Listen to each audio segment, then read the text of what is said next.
삶이란 고통의 연속임을 인정해야 합니다.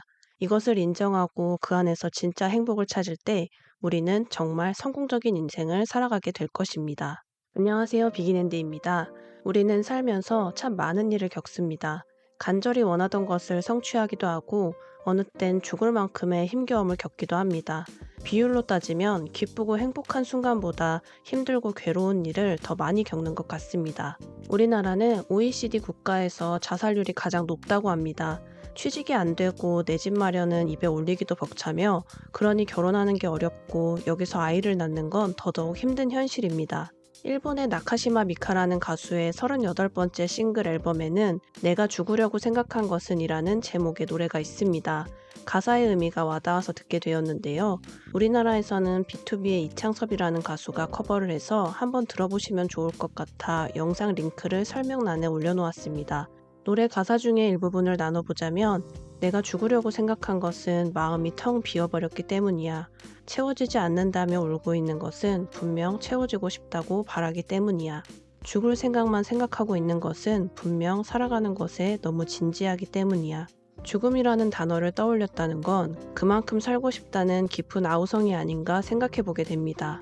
원하는 삶을 살아내고 싶지만 그만큼 살아가는 것이 너무 힘겨운 이 현실에서 우리는 어떤 자세를 가져야 할까요? 오늘의 책은 마흔에 읽는 쇼펜하우어입니다. 쇼펜하우어는 독일의 철학가로 30대에 베를린 대학교에서 강의할 기회를 얻지만 그는 학생이 하나도 없는 빈 강의실에서 강의해야만 했고 덴마크 왕립 학술원에 지원했지만 그 당시 철학자인 헤겔과 피에테를 비난했다는 이유로 수상하는 데 실패했습니다. 이 일로 쇼펜하우어는 학계를 떠났지만 자신의 천재성이 후대에 평가받을 것이라고 위안했고 불행해하지 않았습니다.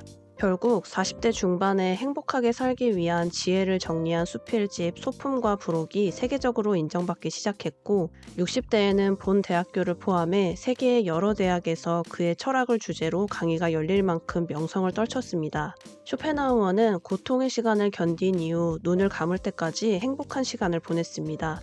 만약 쇼펜하우어가 중간에 포기했다면 당연히 이런 행복은 만끽하지 못했을 것입니다.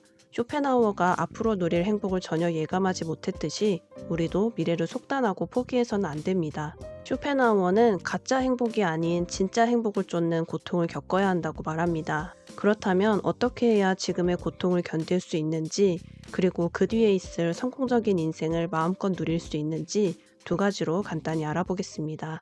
첫째로 인생이 고통임을 인정해야 합니다. 이 세상의 모든 살아있는 것은 살려는 의지를 갖고 있지만 이 의지가 충분히 만족되지 않기 때문에 산다는 것은 괴로운 일입니다. 부자가 되고 싶지만 마음대로 되지 않으며 내 분야에서 성공하고 싶지만 인정받기는커녕 무한 경쟁에 지치곤 합니다. 그러나 모든 인간은 언젠가 죽습니다. 그래서 무언가에 집착하고 소유욕을 드러내는 것이 얼마나 헛된 것인지 알 필요가 있습니다. 명성과 권력은 내가 죽으면 다 부질없는 것이 되고 맙니다. 이 사실을 알고 우리의 욕망을 잘 다스리는 것이 마음의 행복을 얻는 출발점입니다. 여기서 중요한 것은 살아남고자 하는 인간의 욕망이 고통을 주기도 하지만 힘든 시간을 견디게 하는 힘 또한 삶에 대한 애착과 열망에서 나옵니다. 그래서 이런 욕망을 아예 없애는 것이 아니라 적절한 균형점에서 잘 다스릴 때 진짜 행복한 삶이 가능해집니다. 쇼펜하우어는 불행의 두 가지 원인으로 갈급함과 권태를 꼽습니다. 가난한 사람은 돈이 없어서 갈급함과 고통에 시달린다면 돈이 많은 사람은 넘쳐나는 돈을 어떻게 사용해야 할지 몰라서 삶의 권태를 느낍니다. 가난한 사람들은 궁핍의 고통과 끊임없이 싸우는 반면 부유한 사람들은 무료함을 상대로 싸움을 벌입니다. 행복과 불행은 인간의 변덕스러운 감정에 달려 있습니다. 없으면 없다고 불평불만하고 많으면 많다고 지겨워하는 것이 인간의 심리입니다. 뷔페에 가면 처음에는 그 식당의 모든 음식을 먹을 수 있을 것 같지만 점점 포만감이 생기고 배가 꽉 차면 그렇게 맛있게 먹은 고기에서 냄새가 난다는 말도 하게 됩니다. 인간에게는 배고픔도 고통이지만 포만감 또한 불쾌입니다. 하버드 대학교 심리학과 데니얼 길버트 교수는 사람이 언제 가장 행복한지 뇌의 상태를 촬영했는데요.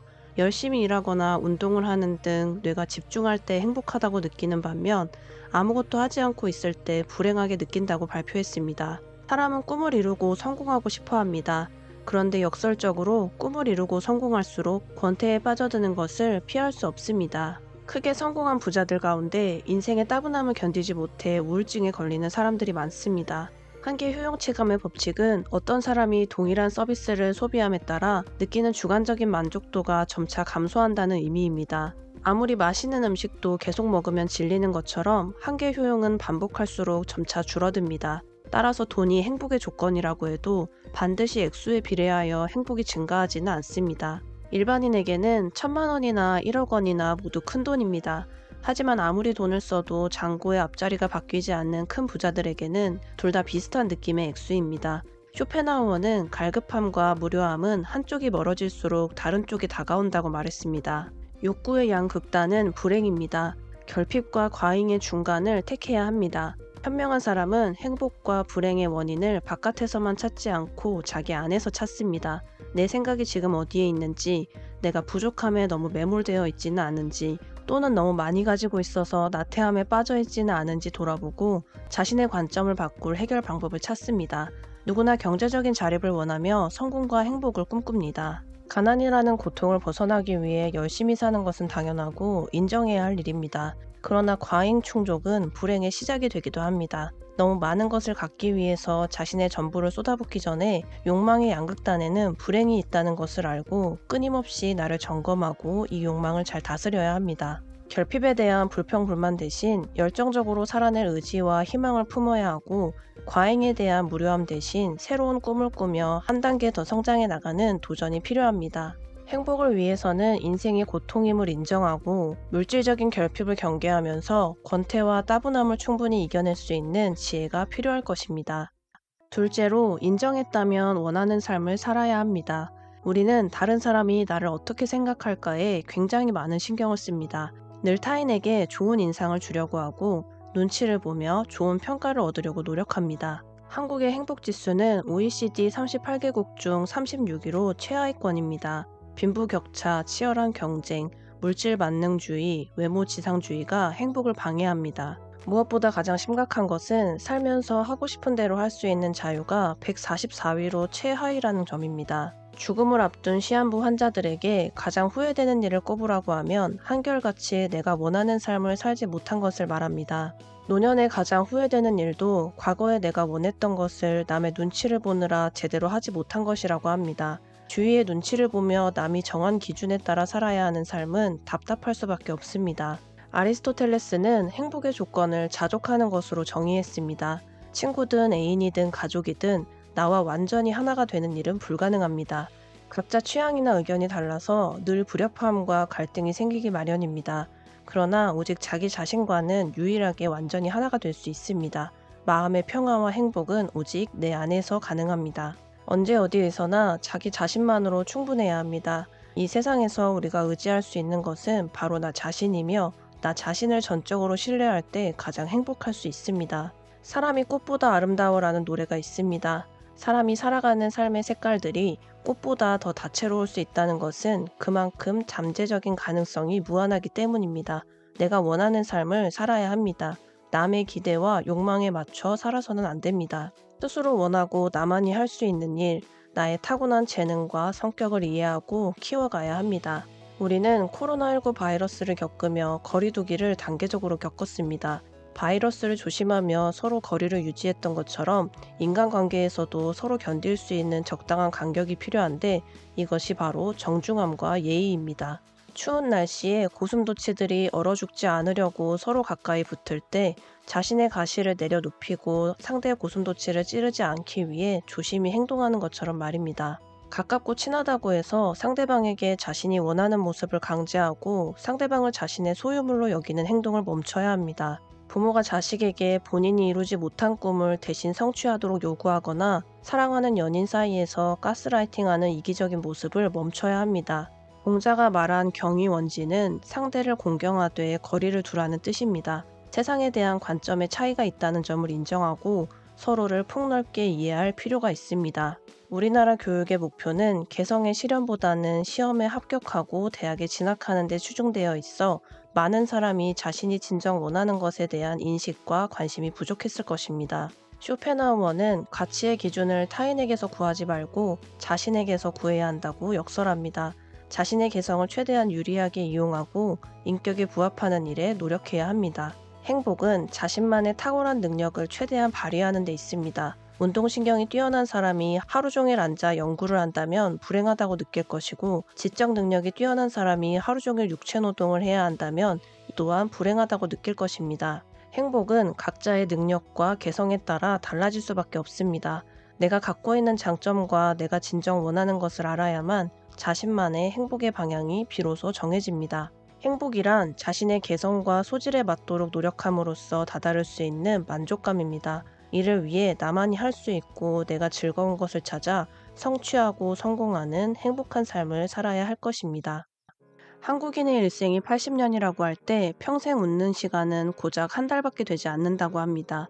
하루에 웃는 시간이 90초 뿐입니다. 반면 걱정하고 근심하는 시간은 하루 3시간으로 평생 10년이나 걱정하며 사는 것으로 나타났습니다. 스티브 잡스는 매일 아침 거울을 보고 만일 오늘이 인생의 마지막 날이라면 오늘 하려던 일을 할 것인가 라는 질문을 던져서 노라는 생각이 떠오르면 그 일을 하지 않았다고 합니다. 오늘이라는 시간이 돌아오지 않는다는 걸 알면 이 시간을 놓치지 않고 가치 있게 사용할 것입니다. 우리가 성공하고 부자가 되려는 것은 행복한 인생을 살고 싶기 때문일 것입니다. 행복하게 살기 위해선 먼저 인생이 고통이라는 점을 인정해야 합니다. 가난이라는 결핍은 갈급함을 주고 과잉이라는 충만은 무료함을 줍니다. 우리는 이 양극단을 주의해야 합니다. 가난을 불평하는 대신 열심히 살아내는 의지를 가져야 하고, 과잉으로 인한 권태 대신 날마다 새롭게 도전하며 성장해야 합니다. 이런 양극을 인정한 뒤에는 진짜 원하는 삶을 살아야 합니다. 남의 눈치를 보며 남의 기준에 맞춰 사는 것은 절대 행복할 수 없습니다. 내가 원하고 잘하는 것, 나만이 할 수 있는 것을 찾고 키워갈 때 성취하고 성공하는 삶이 이루어질 것입니다. 쇼펜하우어는 운명의 차이를 만드는 3가지를 인격, 소유, 평판으로 구분합니다. 생각해보면 우리는 부자가 되기 위해 재산을 소유하려 노력하고 성공하기 위해 주위 사람들로부터 좋은 평판을 유지하려 노력합니다. 그러다 보니 인격에는 소홀한 것이 사실입니다. 이제는 내 인생을 돌아보고 나라는 사람을 살펴서 진짜 원하는 삶을 살아가는 것에 집중해야 할 때입니다. 내가 헛되이 보낸 오늘은 어제 죽은 이가 그토록 그리던 내일이다. 죽음이라는 것은 언제 찾아올지 모르는 일입니다. 한 번 사는 인생 흘러가는 시간 속에서 지금 바로 내 인생을 마음껏 펼치고 성취하고 이뤄내는 행복한 삶을 살아가시길 바라며 다음에 더 좋은 영상으로 찾아뵙겠습니다. 비긴앤드였습니다. 감사합니다.